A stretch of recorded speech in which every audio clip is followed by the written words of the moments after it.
Welcome to the MS&Me Radio Network. The broadcast shows are for informational and entertainment purposes only. They are not designed to provide listeners with specific personal, medical, or counseling advice. Individuals with a medical issue should always consult their healthcare provider. MS&Me is not responsible for content of individual shows. The views expressed by show hosts or their guests are their own. Enjoy the show. Welcome to MS&Me Media. I am your host, Erika Lyons Richardson.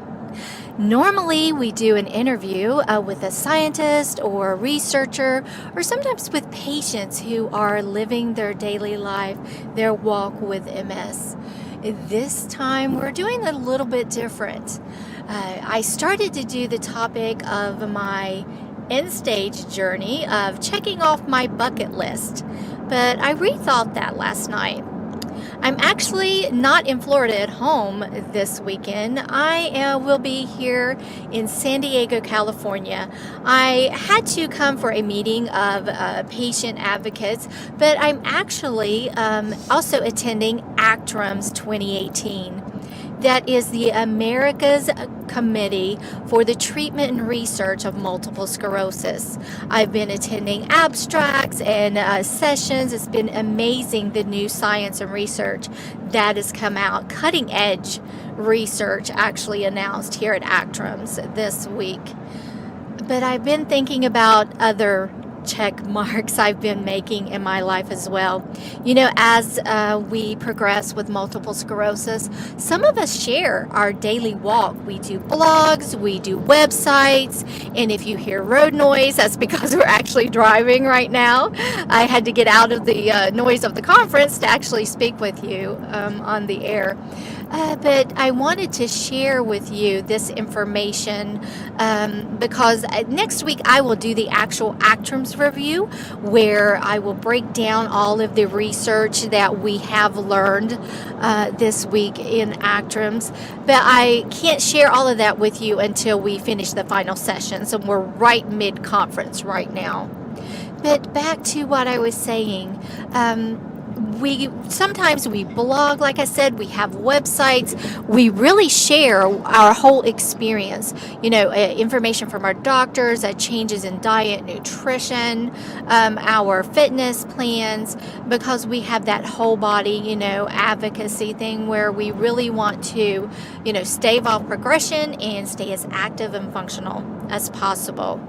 Now, some of us, of course, have different types of MS. We don't all have RRMS, relapsing remitting, although that is the most common type of multiple sclerosis. 80% of us live with relapsing remitting.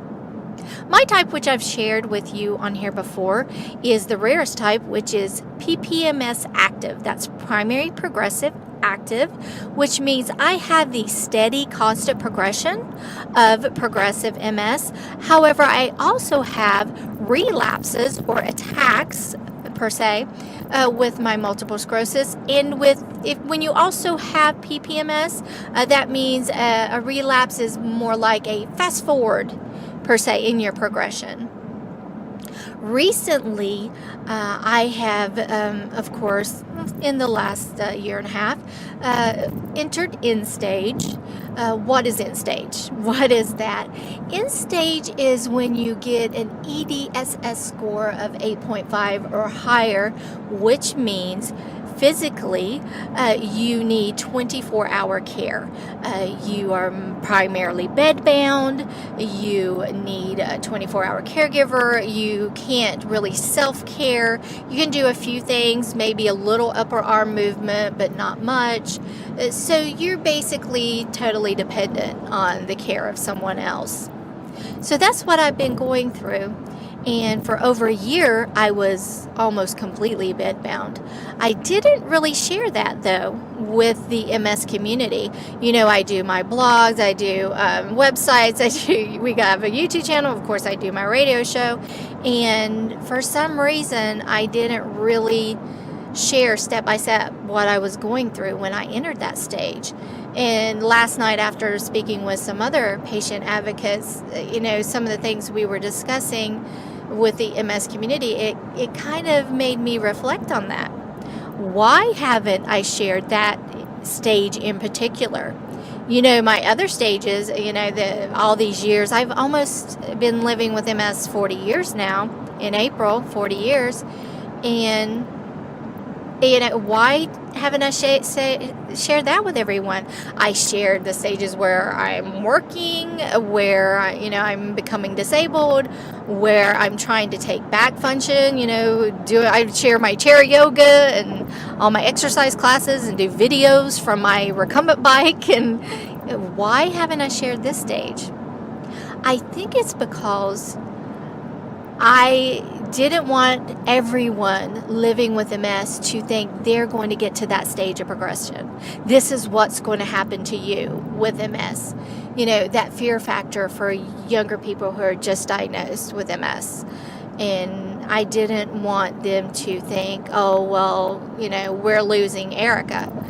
And it actually came down to the point where my family was told that my prognosis was grim. Hearing those words from your MS specialist, it was crushing. First of all, I was surprised they would use the word grim in the appointment, but I did appreciate the honesty. And they asked, well, has your family made arrangements? Are you going into the nursing home now? I'm like, okay, whoa. No hospice care yet. I'm not there yet. And my organs were in failure. And my lungs are down to 18% function. And it was getting pretty scary. And I was like, we have to turn this around. My kids are young, 7 and 9 at that time. Now they're 8 and 10. This can't happen. My goal was always, make it till they graduate. And you might say, well, most people don't die of MS. Why are you even talking about that? Well, my case is a little different. That's another reason I didn't share. I also have lupus. I have Sjogren's. I have rheumatoid arthritis. I have Parkinson's. I have so many other conditions going on that my case is not exactly like your case. So I didn't want other MSers to think, oh, well, this is just MS and this is what's going to happen. Yes, you can pass away primarily from MS. It's not always a complication. That is very rare, though. Okay, we can get brainstem involvement that affects our autonomic system, where our automatic breathing and heart function is affected. We can have organ damage from the nerve damage, muscles around our organs, and that can cause failure. But primarily, in most cases, if you do have a serious complication that can lead to death from MS, it's something like sepsis, from like a raging UTI, or something like pneumonia. So in my case, it would be a primary cause of death, though, from MS. That's what they said I was facing because of my organs. I didn't want that to happen. I had to figure out another way. Well, the complication is primary progressive MS, and especially late stage. There was nothing approved to stop MS at this stage, this aggressive. Yes, I had already changed my diet. Yes, I had already changed exercise. I was even doing passive exercises when I was in bed paralyzed. My caregivers were doing passive exercises with me. I was giving it all I could, supplements, everything I needed to do. And it was that aggressive, most likely complicated by the other diseases. So what am I going to do? So I had the privilege of talking to amazing researchers and bioscientists around the world each week with my show. So I'm like, okay, let me turn to what they have to offer. Stuff that's not even in, patients' hands yet. It's not even come to market. The stories I have interviewed, press releases from them, from their laboratories. Let me turn to, cutting edge science on dual processing, building new neural pathways around the damage. However, those are going to be fragile.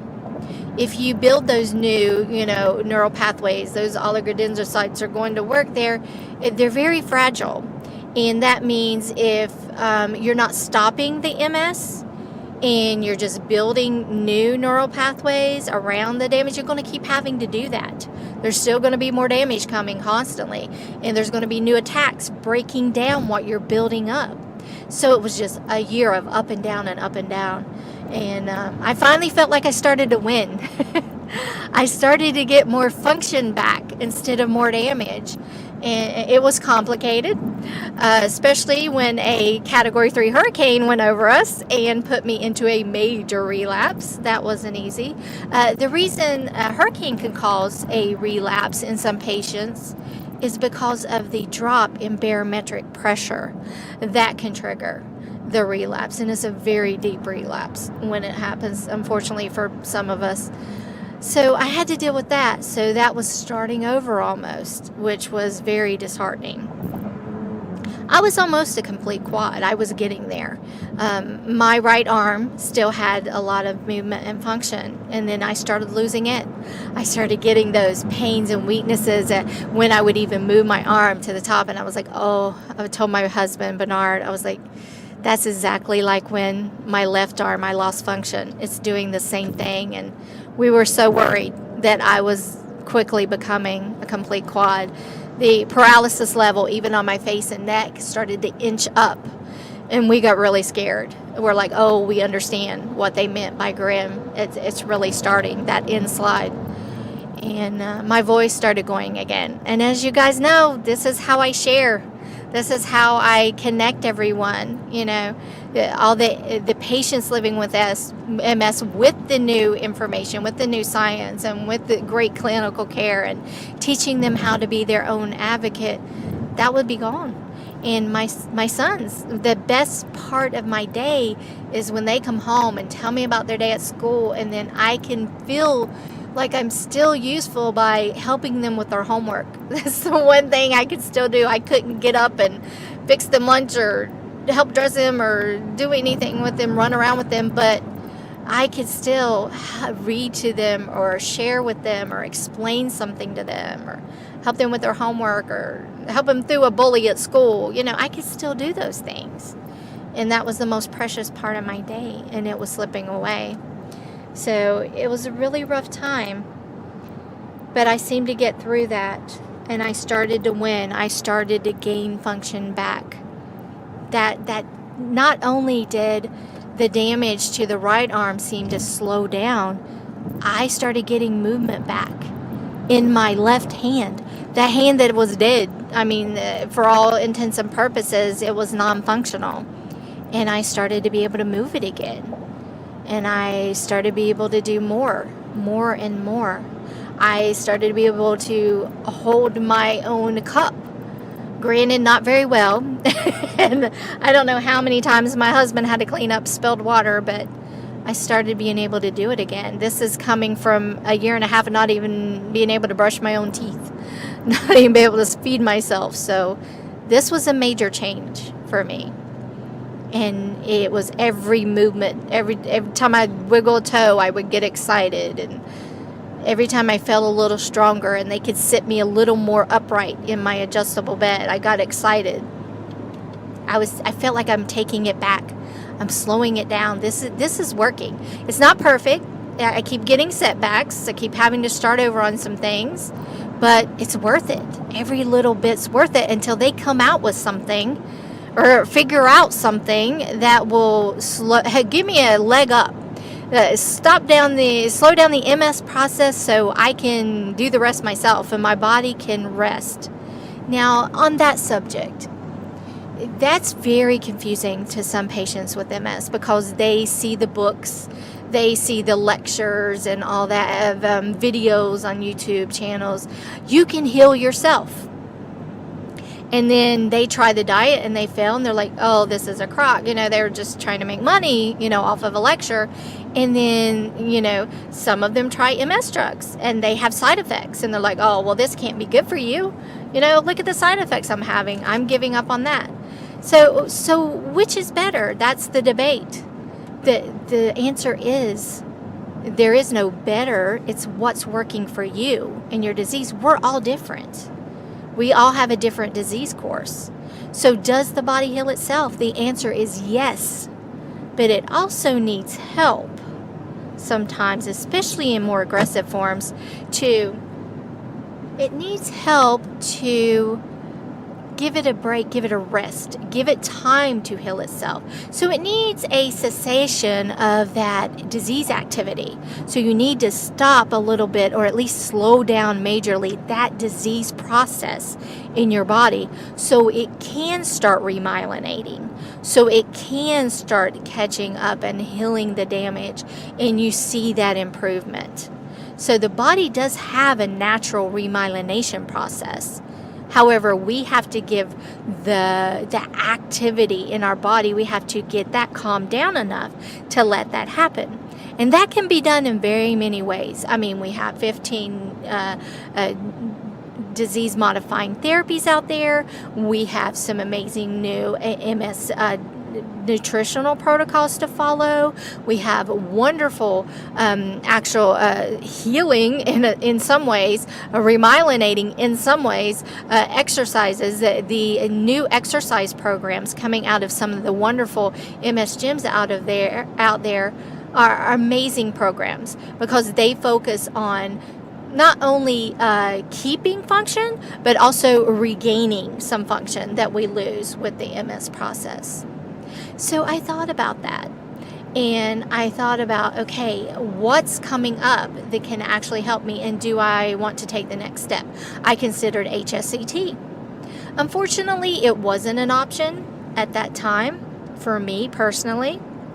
It's strict regulations. Some parts of the world, it's not covered by insurance, and you have to go out of the country unless you can get in a trial. I did not qualify for any of the trials because of my level of progression and comorbidities. So I'm like, okay, what's my next step? Luckily, Ocrevus was on the horizon. Some of you say Ocrevus. I say Ocrevus. I'm Southern. So Ocrevus was on the horizon, so I started investigating.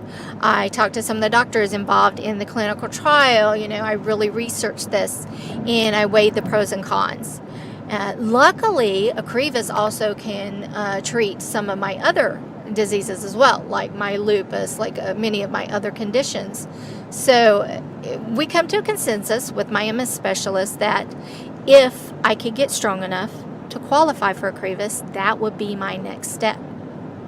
Once it was FDA approved, I was like very happy. I'm like, good, this will just give my body just enough rest till I can start doing my process, my dual processing exercises and everything I'm doing to, help heal myself.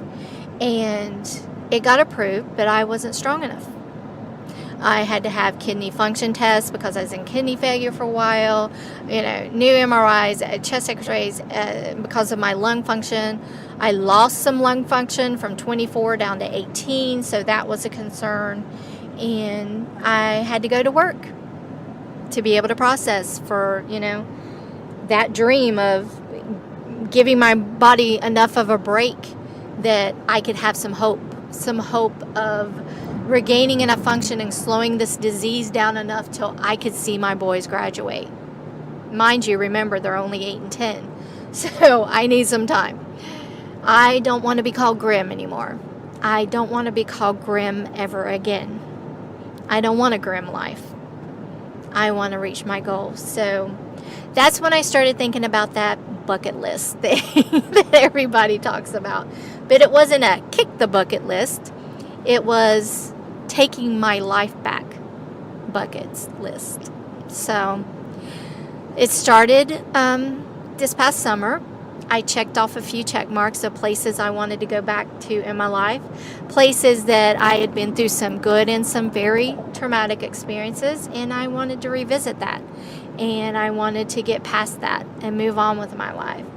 And one of the bucket lists that I was like, okay, that check mark may never come, especially at this stage of the game, was right before my husband and I got married. We did our own little marriage bucket list, and we checked off places that we wanted to see during the course of our marriage.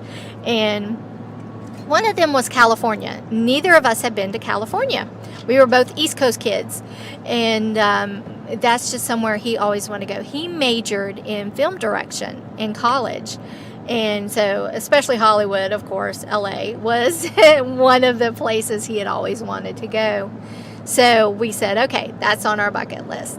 And I got the opportunity through a meeting for work and, of course, Actrums. It's in San Diego this year. And I thought, oh my gosh, we could actually check off another check mark on our bucket list. And Erica's taking it back. So this is like a real moment for me.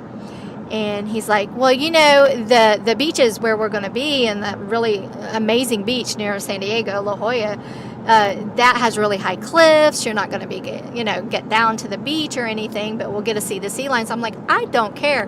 My bucket list for that is just watch a sunset with you. I want to watch a sunset over the Pacific Ocean with you, because this is where we created this idea of coming to California 11 years ago before we got married. And we did that yesterday.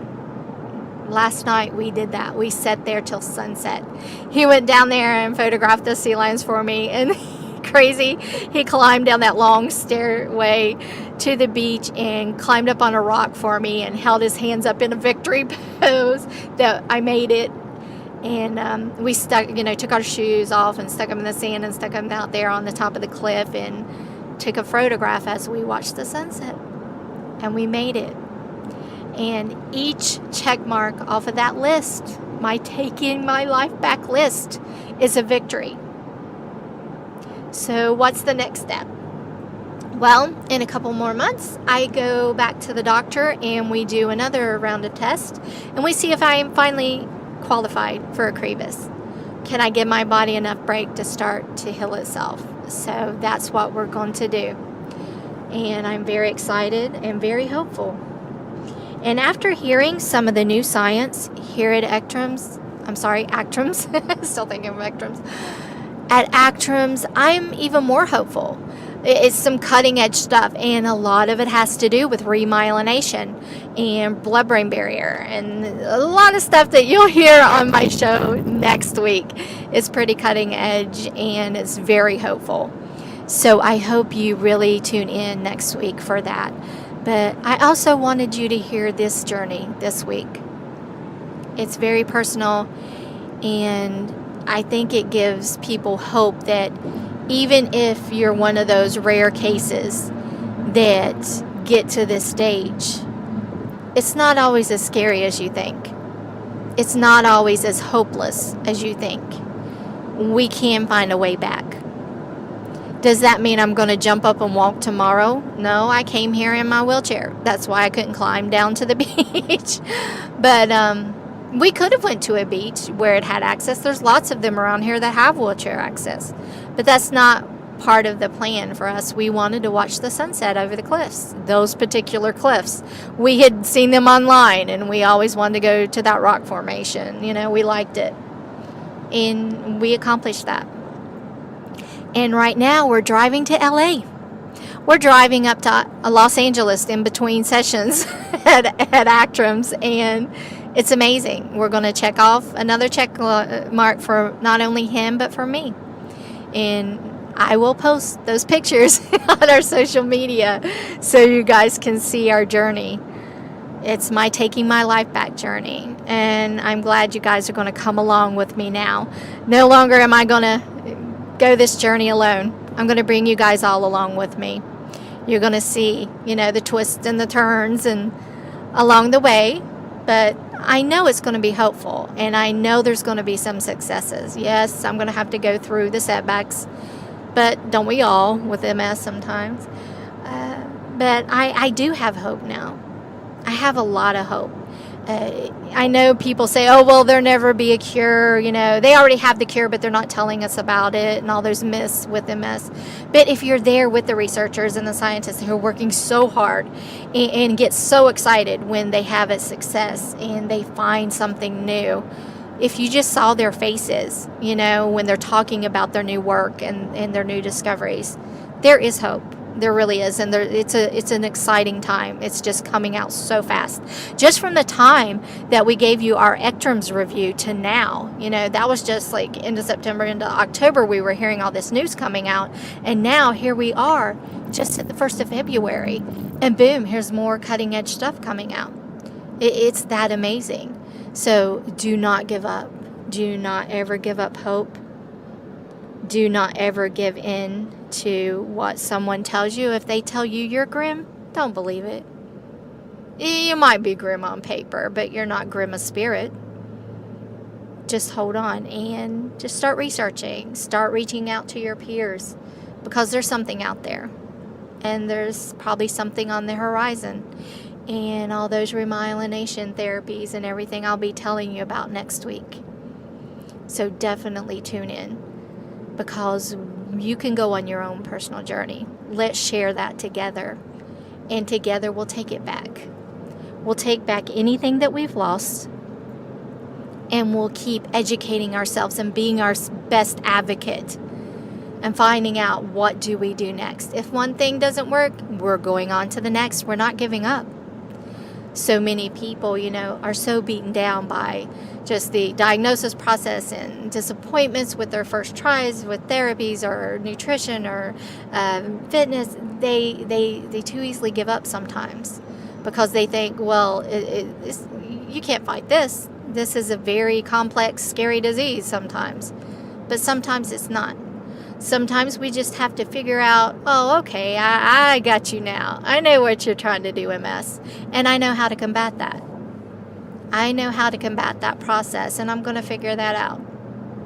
Does that mean when someone puts their disease in remission with diet and nutrition or DMD or whatever, that it's cured? No, that's not a cure. I know some feel it's a cure, no evidence of disease activity, but it's not. The DNA is still there. It's actually in our RNA, not our DNA. The genetic mutations that are responsible for MS are in our RNA. And that same trigger that triggered it the first time, they haven't yet figured out how to make sure it's not triggered again. They have figured out a lot, but they haven't figured that part of it out. But we're getting there. If you look at the science, we're getting there. So don't give up hope. And keep going on this journey with me. I promise that it's a hopeful journey. Even if we shed some tears, we'll get there together. Thank you all for joining me this week and sharing this new journey with me. I'm taking it back. I flew on an airplane for the first time. Wasn't easy, because I'll give you another tip. That also changes pressure. And if you're sensitive to that barometric pressure and you fly up in an airplane, it will bring on every MS symptom that you have at that moment and enhance it. So my husband was rubbing my back and holding onto me, and it was not, a fun, pleasant flight, but once the pressure leveled off, it got better. So I made it through. What else is new with MS, right? Going to throw something else at me. But I really thank you all for joining me this week. And tune in next week for my ACTRIMS review, ACTRIMS 2018 from San Diego. We have some exciting news for you. I'm really excited to share it with you as soon as I can. If you want more information, keep up with our latest #ACTRIMS 2018 on our social media and at www.msmemedia.com.